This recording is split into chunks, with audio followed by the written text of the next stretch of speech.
ಈಗ ಇಲ್ಲಿ ಎಣ್ಣೆಗಳು ಯಾವ್ದು ಬಳಸ್ಬೇಕಂತ ಬಂದಾಗ ನಾವು ಯಾವ ಕಾರಣಕ್ಕಾಗಿ ಅದನ್ನ ಬಳಸ್ತಿದ್ದೇವೆ ಅನ್ನೋದು ನೋಡ್ಕೊಂಡು ಹೋಗ್ಬೇಕು. ಆಯ್ತಾ? ಗಾಣದ ಎಣ್ಣೆ ಇವಾಗೇನೋ ಟ್ರೆಂಡ್ ಬಂದಿರೋದು ಕರೆಕ್ಟ್, ಆದ್ರೆ ಗಾಣದ ಎಣ್ಣೆದು ಬಾಯ್ಲಿಂಗ್ ಪಾಯಿಂಟ್ ಕೂಡ ಏನಿರುತ್ತೆ? ಅದ್ರದ್ದು ಬಾಯ್ಲಿಂಗ್ ಪಾಯಿಂಟ್ ಅನ್ನೋದು ಈಗ ನೋಡಿ, ಗಾಣದ ಎಣ್ಣೆನ ನಾವು ಇದು ರಿಫೈನ್ಡ್ ಅಲ್ಲ ಅಲ್ವಾ? ಸೊ ರಿಫೈನ್ಡ್ ಆಗದೆ ಇರೋದ್ರಿಂದ ಅದರಲ್ಲಿ ಬೇರೆ ಜೈವಿಕ ಅಂಶಗಳು ಇರುತ್ತೆ. ಸೊ ನೀವು ಅದನ್ನ ತೀರಾ ಹೀಟ್ ಮಾಡಿದ್ರೆ, ಉದಾಹರಣೆಗೆ ಈಗ ದಿನ ಹಪ್ಪಳ ಕರ್ಕೊಂಡು ತಿಂತೀನಿ ಅಂತ ಇಟ್ಕೊಳ್ಳೋಣ. ಸೊ ದಿನ ಹಪ್ಪಳ ಕರಿಯೋದಕ್ಕೆ ನಾನು ಗಾಣದ ಎಣ್ಣೆಯನ್ನೇ ಬಳಸಿದ್ರು ಸಹ ಅದರಲ್ಲಿ ಕಾರ್ಬನ್ ಮೊಲಿಕ್ಯೂಲ್ ಫಾರ್ಮ್ ಆಗೋದು ತುಂಬಾ ಬೇಗ. ನಿಮಗೆ ಗೊತ್ತಾ ರಿಫೈನ್ಡ್ ಆಯಿಲ್ ಅನ್ನ ಯಾಕೆ ಆಗ ಪಬ್ಲಿಸಿಟಿ ಅಷ್ಟು ಕೊಟ್ಟಿದ್ದು, ಯಾಕೆ ಎಲ್ಲರೂ ಬಳಸಕ್ ಸ್ಟಾರ್ಟ್ ಮಾಡಿ? ನಂಗೆ ಇನ್ನೂ ನೆನಪಿದೆ, ನಾನು ನನ್ನ ಮೇ ಬಿ ಇಷ್ಟು ದೊಡ್ಡವಳಿದ್ದಾಗ 8-10 ವರ್ಷ ಎಲ್ಲ ಇದ್ದಾಗ ಮನೆಯಲ್ಲಿ ಒಂದೊಂದು ಕ್ಯಾನು ಮನೆಯದೇ ತೆಂಗಿನೆಣ್ಣೆ ಇರ್ತಿತ್ತು. ಆದ್ರೆ ತೆಂಗಿನೆಣ್ಣೆ ಬಳಸಿದ್ರೆ ಹಾರ್ಟ್ ಪ್ರಾಬ್ಲಮ್ ಬರುತ್ತೆ ಅಂತ ಮನೆಗೆ ನಾವು ರಿಫೈನ್ಡ್ ಆಯಿಲ್ ಅನ್ನ ಹಣ ಕೊಟ್ಟು ತಂದು ಬಳಸ್ತಿದ್ವಿ. ಈ ಎಣ್ಣೆನ ಮೈಗೆ ಹಚ್ಕೊಳ್ಳೋದಕ್ಕೆ, ತಲೆಗೆ ಹಚ್ಕೊಳ್ಳೋದಕ್ಕೆ ಅಷ್ಟೇ ಬಳಸ್ತಿದ್ವಿ. ನಮ್ಮ ಮನೇಲಿ ಹೀಗೆ ಮಾಡ್ತೀವಿ. ನಿಮ್ಗೂ ನಿಮ್ ಬಾಲ್ಯದಲ್ಲಿ ಎಕ್ಸ್ಪೀರಿಯನ್ಸ್ ಆಗಿದ್ಯಾ? ನಿಮ್ ಮನೇಲೆ ಶೇಂಗದ ಎಣ್ಣೆನೋ ಕುಸುಬೆ ಎಣ್ಣೆನೋ ಅಥವಾ ತೆಂಗಿನೆಣ್ಣೆನೋ ಇದ್ರೂ ಸಹ ಅಡಿಗೆಗೆ ರಿಫೈನ್ಡ್ ಆಯಿಲ್ ಅನ್ನ ತರೋ ಪದ್ಧತಿ ಬಂತು. ಯಾಕೆ ಆಗ ಅಷ್ಟು ಅದು ಪಾಪ್ಯುಲರೈಸ್ ಆಯ್ತು ಅಂದ್ರೆ ಅವ್ರೇನ್ ಮಾಡ್ತಿದ್ರು, ರಿಫೈನ್ ಮಾಡಿದಾಗ ಎಲ್ಲ ಜೈವಿಕ ಅಂಶಗಳನ್ನ ಅದರಿಂದ ತೆಗಿತಾ ಇದ್ರಲ್ವಾ. ಸೊ ಹೀಟ್ ಆದಾಗ ಬಾಯ್ಲಿಂಗ್ ಪಾಯಿಂಟ್ ಏನಾಗ್ತಿತ್ತು, ಜಾಸ್ತಿ ಸಿಕ್ತಿತ್ತು.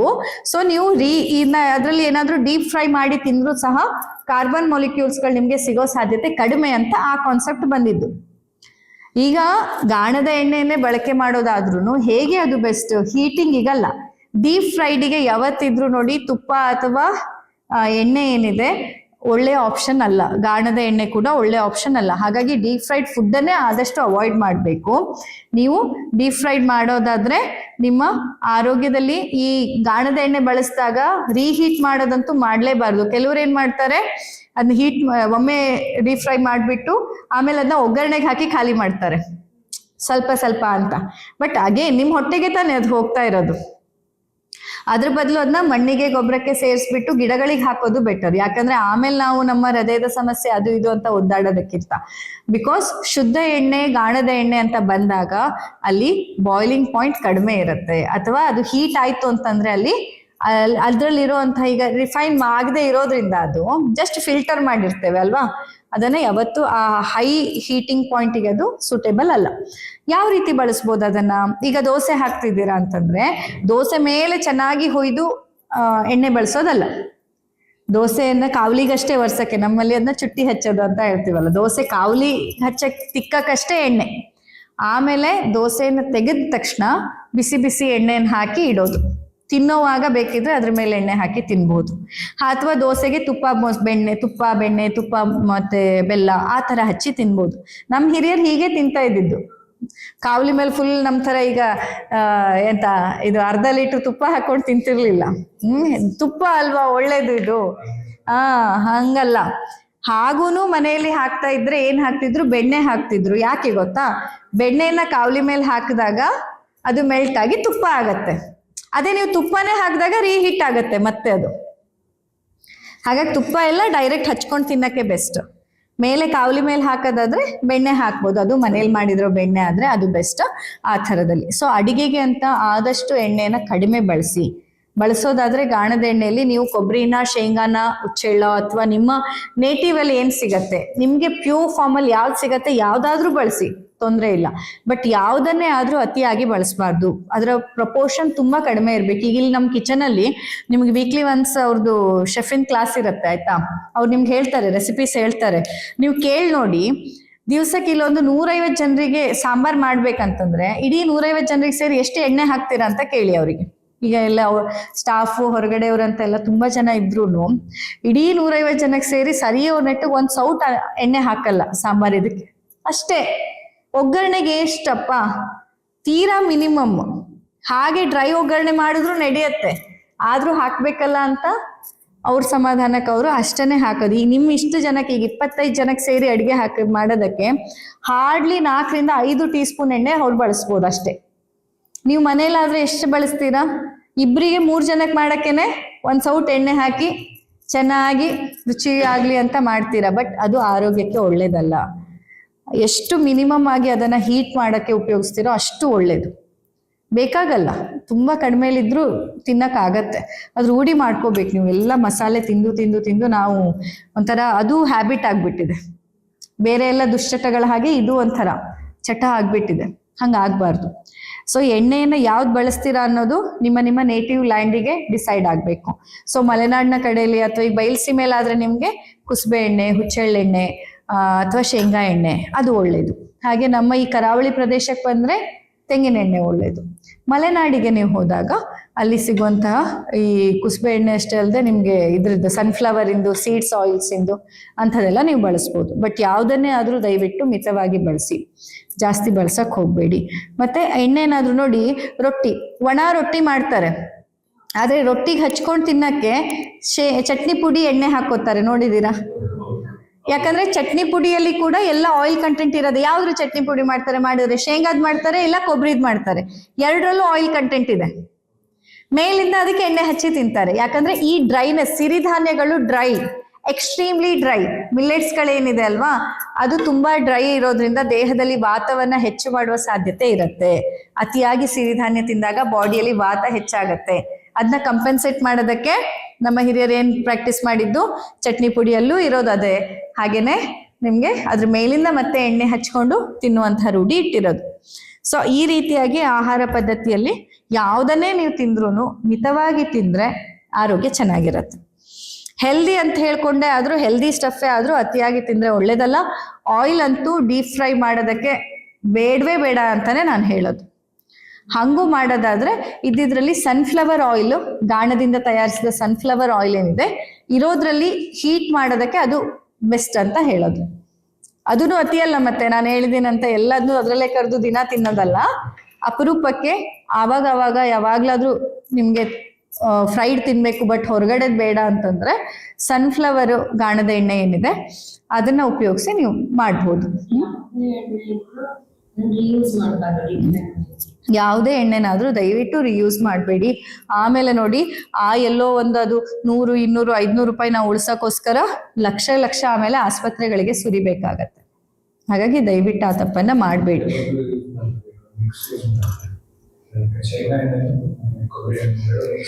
ಮಿಕ್ಸ್ ಮಾಡಿ ಯೂಸ್ ಮಾಡೋದು ನನ್ನ ಪ್ರಕಾರದಲ್ಲಿ ಬೇಡ ಅಂತಾನೆ ನಾನು ಹೇಳೋದು. ಯಾಕಂದ್ರೆ ಎರಡರದ್ದು ಬಾಯ್ಲಿಂಗ್ ಪಾಯಿಂಟ್ ಬೇರೆ ಬೇರೆ ಇರುತ್ತೆ.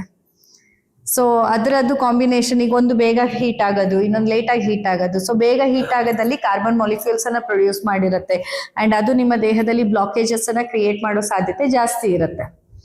ಹಾಗಾಗಿ ಮಿಕ್ಸ್ ಮಾಡಿ ಬಳಸೋದು ಅಷ್ಟು ಸೂಕ್ತ ಅಲ್ಲ. ಅನ್ಲೆಸ್ ಅಂಡ್ ಅಂಟಿಲ್ ಈಗ ನಾವು ಮೆಡಿಸಿನ್ ಅಂತ ಕೊಟ್ಟಾಗ ಅದು ಬೇರೆ ಪ್ರಶ್ನೆ. ಬಟ್ ನೀವು ಆಹಾರಕ್ಕೆ ಅಂತ ಇದ್ದಾಗ ಆದಷ್ಟು ಮಿಕ್ಸ್ ಮಾಡಬೇಡಿ. ಇಂಡಿವಿಜುವಲ್ ಈವನ್ ಸಿರಿಧಾನ್ಯ ಆದ್ರೂ ಬಂತು. ಈಗ ಇಲ್ಲಿ ನಮ್ಮಲ್ಲಿ ರೊಟ್ಟಿ ಮಾಡ್ತಾರೆ ಸಿರಿಧಾನ್ಯದ್ದು, ಮಿಕ್ಸ್ ಮಾಡಿ ಸಿರಿಧಾನ್ಯದ ಮಾಡಲ್ಲ. ಒಂದಿನ ನವಣೆ, ಒಂದಿನ ಇನ್ನೊಂದು, ಮತ್ತೊಂದು, ಆ ಥರ ಸಿಂಗಲ್ ಸಿರಿಧಾನ್ಯದೇ ಪೌಡ್ರ್ ಮಾಡಿ ಇಟ್ಕೊಳ್ಳೋದು ನಾವು. ಆ್ಯಂಡ್ ಅದ್ರ ಜೊತೆಗೆ ಯಾವುದಾದ್ರೂ ಫೈಬರ್ ಕಂಟೆಂಟ್ ಇಂದಕ್ಕೆ ಈ ಗಿಡಗಳದ್ದು ಪ್ಯೂರಿ ತೆಗೆದ್ಬಿಟ್ಟು, ಪಾಲಕ್ ಸೊಪ್ಪು ಇರ್ಬೋದು, ನುಗ್ಗೆ ಸೊಪ್ಪು ಇರ್ಬೋದು, ಆ ಥರದಲ್ಲಿ. ಮತ್ತೆ ಅದನ್ನ ಮಾಡುವಾಗ ಮೇಲಿಂದ ಬೆಣ್ಣೆ ಹಾಕೋದು. ಬೆಣ್ಣೆ ಅಂದ್ರೆ ಮುಳುಗ್ಸ್ ತೆಗಿಯೋದಲ್ಲ, ರಾಮೇಶ್ವರನ್ ಕೆಫೆ ತರ ಅಲ್ಲ. ಅದಕ್ಕಾಗಿ ನೋಡಿ, ಈಗ ನೀವು ಅಲ್ಲಿ ನೋಡಿದಾಗ ಹೆಲ್ತ್ ಇಶ್ಯೂಸ್ ನೋಡಿದಾಗ, ಅಥವಾ ಈಗ ತಮಿಳ್ನಾಡಿನಲ್ಲಿ ನೀವು ನೋಡ್ಬೋದು, ಅವರ ದೇಹದ ಆಕಾರದಿಂದ ಹಿಡಿದು ಬಣ್ಣದಿಂದ ಹಿಡಿದು ಓವರ್ ಆಲ್ ಹೆಲ್ತ್ ಅಲ್ಲಿ ಕೂಡ ತುಂಬಾನೇ ನಿಮ್ಗೆ ಬೇರೆ ಬೇರೆ ರೀತಿಯ ಹೆಲ್ತ್ ಇಶ್ಯೂಸ್ ಕಾಣಿಸ್ತಾ ಇರೋದು ಅರ್ಧಕ್ಕರ್ಧ ಆಹಾರ ಪದ್ಧತಿಯಿಂದಾನೆ. ತುಂಬಾ ಅತಿಯಾಗಿ ತಿನ್ನೋದು. ಯಾವಾಗ ಅದು ವರ್ಕೌಟ್ ಆಗಿ, ಈಗ ಅವ್ರು ಹೇಳ್ಬೋದು ನಮ್ಮ ಅಜ್ಜನೂ ಹಂಗೆ ತಿಂತಿದ್ರು, ನಮ್ಮ ಎಷ್ಟೋ ತಲೆಮಾರಿಂದ ಹಂಗೆ ತಿನ್ನೋದು. ಬಟ್ ಅವ್ರು ಹೆಂಗೆ ವರ್ಕೌಟ್ ಮಾಡ್ತಿದ್ರು, ಇಷ್ಟು ತಿಂದ್ರೆ ಅಷ್ಟು ಗದ್ದೆಯಲ್ಲಿ ಕೆಲಸ ಮಾಡ್ತಿದ್ರು. ಇವರಿಗೆ 10 ನಿಮಿಷ ಟ್ರೆಡ್ಮಿಲ್ ಅಲ್ಲಿ ಓಡಿದ್ರು ಉಬ್ಸ ಬರುತ್ತೆ. ಆದ್ರೆ ತಿನ್ನೋದು ಮಾತ್ರ ನಮ್ಮ ಅಜ್ಜ ಹೆಂಗ್ ತಿಂತಿದ್ರು, ನಮ್ಮ ಮುತ್ತಜ್ಜ ಹೆಂಗ್ ತಿಂತಿದ್ರು ಹಂಗ್ ತಿಂತಿದ್ರು. ಅದು ವರ್ಕ್ ಆಗಲ್ಲ. ನೀವು ಕೂಡ ಅಷ್ಟೇ ಬೇರ್ ಮಿನಿಮಮ್ ಫೆಸಿಲಿಟಿಯಲ್ಲಿ ಅವ್ರು ಹೆಂಗ್ ಬದುಕಿರ್ತಿದ್ರು ಹಂಗೆ ಬದುಕಿದ್ರೆ, ತಿನ್ನೋದು ಅವ್ರು ತಿನ್ನಂಗ್ ತಿಂದ್ರೆ ನಿಮಗೆ ಒಗ್ಗತ್ತೆ. ನಾವ್ ಇವಾಗಿನ ಈ ಐಷಾರಾಮಿ ಜೀವನದಲ್ಲಿ ಕೂತ್ಕೊಂಡು ಫಿಸಿಕಲ್ ಆಕ್ಟಿವಿಟಿ ಏನೂ ಜಾಸ್ತಿ ಇಲ್ದೇನೆ ತಿನ್ನೋದ್ ಮಾತ್ರ ಅವ್ರು ತಿನ್ನಂಗ್ ತಿಂತೀನಿ ಅಂತಂದ್ರೆ ಅನಾರೋಗ್ಯ ಕಟ್ಟಿಟ್ಟ ಬುತ್ತಿ.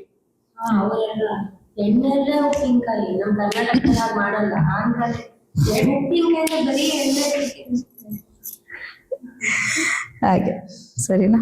ಎಣ್ಣೆ ಬಗ್ಗೆ ಇನ್ನೇನಾದ್ರೂ ಡೌಟ್ಸ್? ಇಲ್ಲ ಅಲ್ಲ? ಹಾ, ನಾರ್ತ್ ಇಂಡಿಯಾದಲ್ಲಿ ಆ ಆಪ್ಷನ್ ಇಲ್ಲಿ ನೀವು ಇವನ್ ಭಾರತದಲ್ಲೂ ನಾವು ಉತ್ತರ ಭಾಗಕ್ಕೆ ಹೋಗ್ತಾ ಇದ್ದಂತೆ ಸಾಸಿವೆ ಎಣ್ಣೆ ಅಲ್ಲೆಲ್ಲ ಸರ್ಸೋಕ ತೈಲ ಅವು ಬಳಸುದು. ಯಾಕಂದ್ರೆ ಹೇಳ್ದಂತೆ ಅಲ್ಲಿದು ನೇಟಿವ್, ಅದು ಅಲ್ಲೇ ಬೆಳಿತಾರೆ. ಯಾವ್ದು ನಿಮ್ಮ ಹತ್ತಿರದಲ್ಲಿ ಬೆಳಿತಾರೆ ಅದು ನಿಮ್ಗೆ ಪ್ಯೂರೆಸ್ಟ್ ಫಾರ್ಮ್ ಅಲ್ಲಿ ಸಿಗತ್ತೆ. ಹಾಗಾಗಿ ನೀವ್ ಎಲ್ಲೇ ಹೋದ್ರುನು ಆಯಾ ಪದ್ಧತಿ, ಈಗ ನೋಡಿ, ಈಗ ಎಷ್ಟೊಂದ್ ಜನ ನನ್ನ ಪೇಷಂಟ್ಸ್ ಇದ್ದಾರೆ, ಇಲ್ಲಿಂದ ಕಾಶಿ ಯಾತ್ರೆಗೆ ಹೋಗ್ತೀನಿ ಅಂದಾಗ ಫುಲ್ ಭಯದಲ್ಲಿ ಔಷಧಿ ಇಟ್ಕೊಂಡು ಹೋಗ್ತಾರೆ. ಮೇಡಮ್ ನಂಗೆ ಇಲ್ಲೇ ಹಿಂಗೆ ಆದ್ರೂ ಇರೋವಾಗ ಒಮ್ಮೆ ಯಾತ್ರೆ ಮಾಡ್ಬೇಕಂತ ಹೋಗ್ತೀನಿ ಅಂತ ಎಲ್ಲ ಮೆಡಿಸಿನ್ಸ್ ಪ್ರಿಕಾಷನರಿ ಯಾಕೆ ಇಟ್ಕೊಂಡು ಹೋಗಿರ್ತಾರೆ.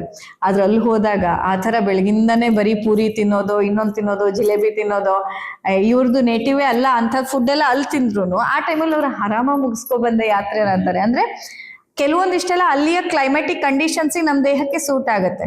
ಅದೇ ಅಂದಲ್ಲ, ನಿಮ್ಮ ಸಮ ಅಗ್ನಿ ಅಂತಂದಾಗ ಅಗ್ನಿ ಒಂದೇ ತರ ಇರೋದಿಲ್ಲ. ಆಯಾ ಪ್ರಕೃತಿಗೆ ತಕ್ಕಂತೆ ಹೊರಗಡೆ ಋತು ಹೇಗಿದೆ, ವಾತಾವರಣ ಹೇಗಿದೆ, ಯಾವ ಕ್ಲೈಮ್ಯಾಟಿಕ್ ಕಂಡೀಷನ್ಸ್ ಅಲ್ಲಿ ನೀವು ಇದ್ದೀರಾ ಅದಕ್ಕನುಗುಣವಾಗಿ ಬದಲಾಗತ್ತೆ.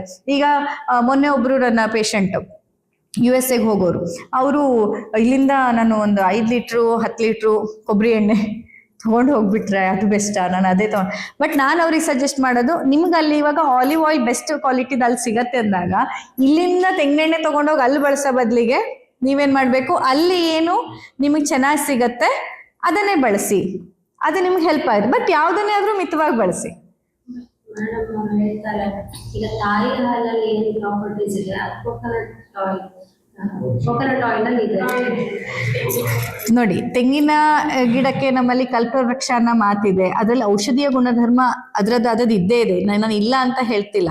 ಆದ್ರೆ ಹಾಗೆ ಅಂತ ಬೇರೆ ಎಲ್ಲ ಎಣ್ಣೆಗಳಿಗಿಂತ ಇದು ಶ್ರೇಷ್ಠ ಅಂತ ನಾನು ಹೇಳೋದಿಲ್ಲ. ಆಹಾರಕ್ಕೆ ಈಗ ಈ ಎಲ್ಲ ಗುಣಧರ್ಮ, ಔಷಧಿಗೆ ನಾನು ಒಪ್ತೀನಿ. ಕೆಲವೊಂದಿಷ್ಟೆಲ್ಲ ದ್ರವ್ಯಗಳಿದೆ ನಮ್ಮಲ್ಲಿ. ಈಗ ಆ ಔಷಧಿಯನ್ನ ತಯಾರಿಸುವಾಗ ಕೆಲವೊಂದಿಷ್ಟಕ್ಕೆ ನಮ್ಗೆ ಎಳ್ಳೆಣ್ಣೆನೇ ಬೇಕು, ಕೆಲವೊಂದು ದ್ರವ್ಯಗಳಿಗೆ ತೆಂಗಿನೆಣ್ಣೆನೇ ಬೇಕು, ಹಾಗೆ ಕೆಲವೊಂದಕ್ಕೆ ನಾವು ಈ ಸಾಸಿವೆ ಎಣ್ಣೆನೆ ಉಪಯೋಗಿಸ್ಬೇಕಾಗತ್ತೆ. ಯಾಕೆ ಅಂತಂದ್ರೆ ಯಾವ ದ್ರವ್ಯ ಯಾವ ಎಣ್ಣೆಯಲ್ಲಿ ಅದರ ಆಕ್ಟಿವ್ ಇಂಗ್ರೀಡಿಯೆಂಟ್ಸ್ ಅನ್ನ ಬಿಡತ್ತೋ ಆ ಕಾರಣದಿಂದ ಹೇಳಿದ್ದು. ನಾವು ಆ ಸೈಂಟಿಫಿಕ್ ರೀಸನ್ ಅನ್ನ ಮರ್ತು ಬಿಟ್ಟು ಸುಮ್ಮನೆ ಒಂದಿಷ್ಟು ಇದು ಬೆಸ್ಟ್ ಇದು ಬೆಸ್ಟ್ ಇದು ಬೆಸ್ಟ್ ಅಂತ ಮಾಡಿದ್ರೆ ಖಂಡಿತ ನಮ್ಮ ಆರೋಗ್ಯಕ್ಕೆ ಒಳ್ಳೇದಲ್ಲ.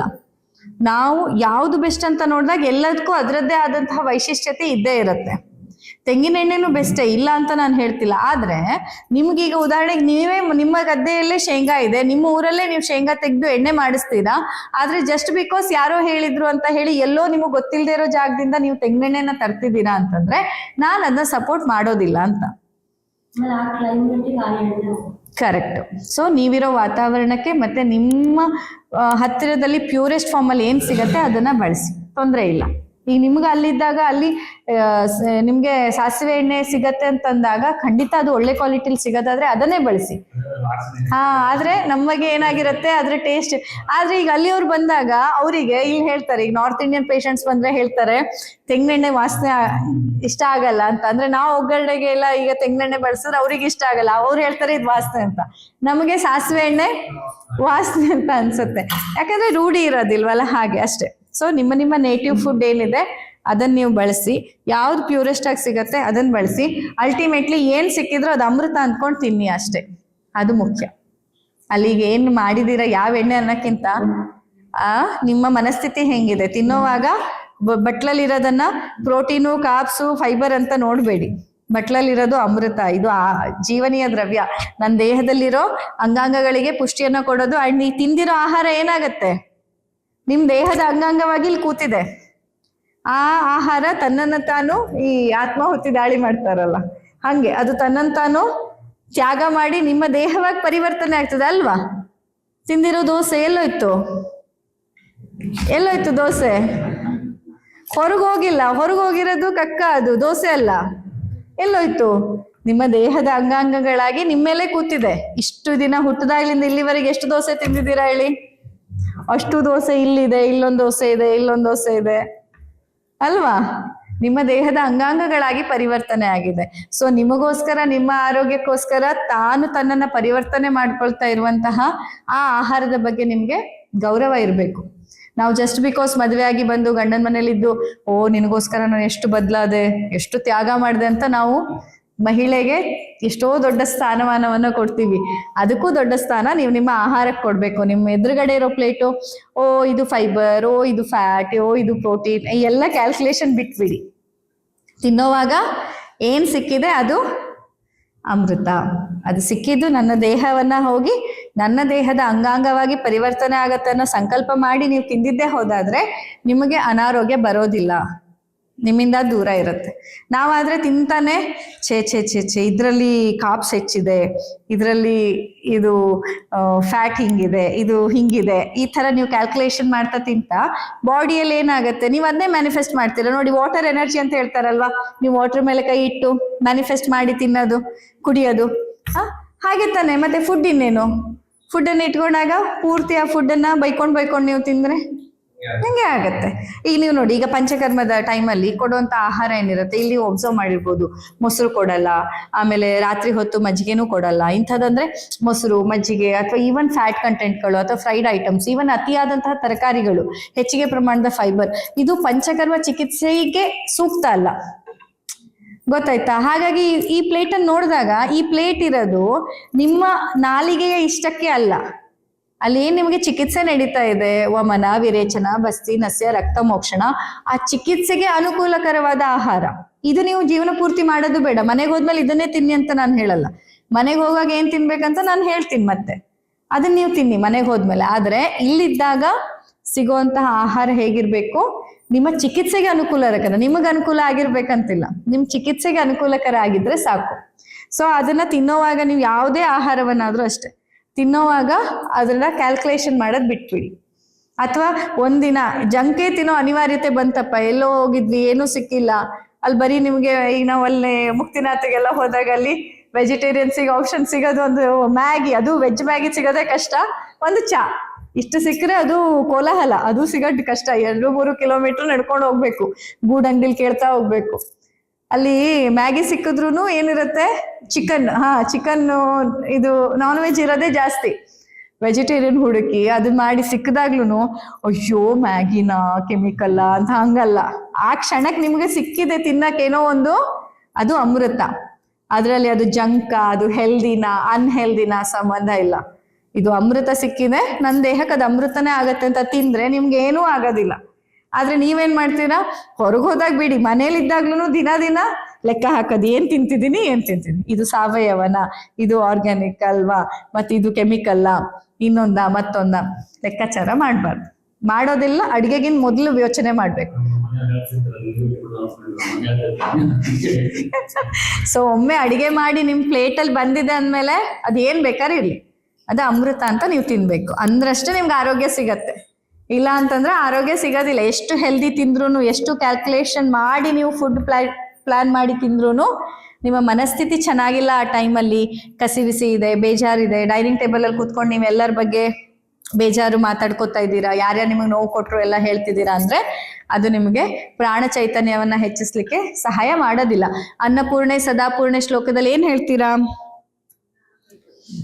ಜ್ಞಾನ ವೈರಾಗ್ಯ ಸಿದ್ಧಾರ್ಥಂ. ನೀವು ತಿನ್ನೋದು ನಿಮ್ ದೇಹ ಬಾಡಿ ಬಿಲ್ಡ್ ಮಾಡಕ್ಕಲ್ಲ, ನೀವು ತಿನ್ನೋದು ನಿಮ್ ಮೆಮೊರಿ ಹೆಚ್ಚಾಗ್ಲಿ ಅಂತಲ್ಲ, ನೀವು ತಿನ್ನೋದು ಜ್ಞಾನ ಸಿದ್ಧಿಗಾಗಿ ಮತ್ತು ವೈರಾಗ್ಯ ಸಿದ್ಧಿಗಾಗಿ. ಜ್ಞಾನ ಸಿದ್ಧಿ ಅಂತ ಬಂದಾಗ ಬದುಕಿನ ಜ್ಞಾನ ನಿಮ್ಗೆ ಅರ್ಥ ಆಗ್ಬೇಕು, ಪ್ರತಿ ಸೆಕೆಂಡ್ ನಿಮ್ಗೆ ನೆನಪಿರ್ಬೇಕು ಆತ್ಮದ ಜರ್ನಿಗೋಸ್ಕರ ಈ 5 ಕೋಶಗಳನ್ನ ಇದು ಇಟ್ಕೊಂಡಿದೆ ಅಂತ. ಹಾಗೇನೆ ವೈರಾಗ್ಯ ಸಿದ್ಧಿ ಅಂತಂದ್ರೆ ಎಲ್ಲ ಬಿಟ್ಟು ಓಡೋಗೋದಂತಲ್ಲ, ಈ ಸಂಸಾರದಲ್ಲಿ ಸಂಸಾರನೇ ಬೇಡ, ಹೋಗಿ ಹಿಮಾಲಯದಲ್ಲಿ ಕೂತು ಧ್ಯಾನ ಮಾಡೋಣ ಅಂತಲ್ಲ. ವೈರಾಗ್ಯ ಅಂತಂದ್ರೆ ಇಡೀ ದಿನದಲ್ಲಿ ಏನೇನೋ ಒಂದಿಷ್ಟು ಸನ್ನಿವೇಶಗಳಾಗಿರತ್ತಲ್ಲ, ಆ ಸನ್ನಿವೇಶಗಳಿಗೆ ಅಂಟ್ಕೊಂಡು ಇಲ್ದೇ ಇರೋದು ಅಂತ. ನಿಮ್ ಕರ್ತವ್ಯ ನಿಭಾಯಿಸ್ಬೇಕು, ನೆನ್ಪಲ್ಲಿ ಇಟ್ಕೊಳ್ಳಿ. ಎಷ್ಟೊಂದ್ಸತಿ ನಿಮ್ಗೆ ಅನ್ಸಿರತ್ತೆ ಇದೆಲ್ಲ ಜವಾಬ್ದಾರಿ ತಗೊಂಡು ಹೋಗಕ್ಕಿಂತ ಎಲ್ಲ ಬಿಟ್ಟು ಎಲ್ಲ ಹೋಗಿ ಹಿಮಾಲಯದಲ್ಲಿ ಕೂತ್ಬಿಟ್ರೆ ಸುಲಭ ಅಂತ ಅನ್ಸಿರತ್ತೆ. ಸುಲಭ ಅಲ್ಲ. ನಿಜವಾಗಿ ನಿಮ್ಮ ಸಾಧನೆ, ನಿಮ್ಮ ಅನುಷ್ಠಾನ ಯಾವುದು, ನಿಮ್ಮ ಕರ್ತವ್ಯ ನಿಭಾಯಿಸ್ಕೊಂಡು ನೀವು ಸಾಧನೆ ಮಾಡೋದಿದೆಯಲ್ಲ, ನಿಮ್ಮ ಅನುಷ್ಠಾನ ಮಾಡೋದಿದೆಯಲ್ಲ, ಅದು ತುಂಬಾ ಮುಖ್ಯ. ಒಬ್ಬ ಹೆಂಡತಿಯಾಗಿ, ಒಬ್ಬ ಗಂಡನಾಗಿ, ತಾಯಿಯಾಗಿ, ಮಗಳಾಗಿ, ಅಣ್ಣನಾಗಿ, ತಮ್ಮನಾಗಿ, ನಿಮ್ಮ ಏನೇನು ಈ ಲೌಕಿಕವಾದಂತಹ ಜವಾಬ್ದಾರಿ ಇದೆ ಅದೆಲ್ಲದ ನಿಭಾಯಿಸ್ಕೊಂಡು ನೀವು ನಿಮ್ಮ ಅನುಷ್ಠಾನವನ್ನ, ನಿಮ್ಮ ಸಾಧನೆಯನ್ನು ಮಾಡಬೇಕು. ಆವಾಗ ಮಾತ್ರ ನಿಮಗೆ ನಿಜವಾದ ಅರ್ಥದಲ್ಲಿ ಮೋಕ್ಷದ ಹತ್ರ ನಾವು ಹೋಗಕ್ ಸಾಧ್ಯ ಆಗೋದು. ಹಂಗೇನಾದ್ರೂ ಬಿಟ್ಟು ಹೋಗೋದಿದ್ರೆ ಸಮಾಜದಲ್ಲಿ ಈ ತರ ಒಂದು ಪದ್ಧತಿನೇ ಇರ್ತಿರ್ಲಿಲ್ಲ. ವಿವಾಹ ಅನ್ನುವಂಥದ್ದನ್ನ ಷೋಡಶ ಸಂಸ್ಕಾರದಲ್ಲಿ ಇಡ್ತಾನೆ ಇರ್ಲಿಲ್ಲ. ಎಲ್ರು ಯೋಗಿಗಳಾಗ್ಬಿಡಿಯಪ್ಪ, ಯೋಗಿ ಆಗಕ್ ಆಗ್ದಿದ್ದವ್ರಷ್ಟೇ ಮದುವೆ ಹಾಕೊಂಡಿರಿ ಅಂತ ಹೇಳ್ತಿದ್ರು. ಇಲ್ಲ, ಆದ್ರೆ ಹೇಳಿರೋದೇನು, ಎಲ್ರು ಮದುವೆ ಹಾಕೊಂಡಿರ್ಬೇಕು, ಕೆಲವೊಂದು ವಿಶಿಷ್ಟ ವ್ಯಕ್ತಿಗಳಿಗೆ ಮಾತ್ರ ಆ ಒಂದು ಪಠ ಅಂತ ಹೇಳಿರೋದು ಅಲ್ವಾ. ಯಾಕೆ ಸಾಮಾಜಿಕವಾಗಿ ಹಾಗೆ ಹೇಳ್ತಿದ್ರು? ಬಿಕಾಸ್ ಇದು ಕೂಡ ಈಕ್ವಲಿ ಇಂಪಾರ್ಟೆಂಟ್. ಇದು ಕೂಡ ನಿಮ್ಮ ಒಂದು ಅನುಷ್ಠಾನದಲ್ಲಿ ಒಂದು ಅಂತ. ಎಲ್ಲೋ ಕೂತ್ಕೊಂಡು ರೂಮ್ ಒಳಗೆ ಬಾಗಿಲು ಹಾಕೊಂಡು ನಾನು ಧ್ಯಾನ ಮಾಡ್ತಿದ್ದೀನಿ, ಡಿಸ್ಟರ್ಬ್ ಮಾಡಬೇಡಿ ಅಂತ ಕೋಪ ಮಾಡೋದಲ್ಲ ಯಾರ ಮೇಲೂ.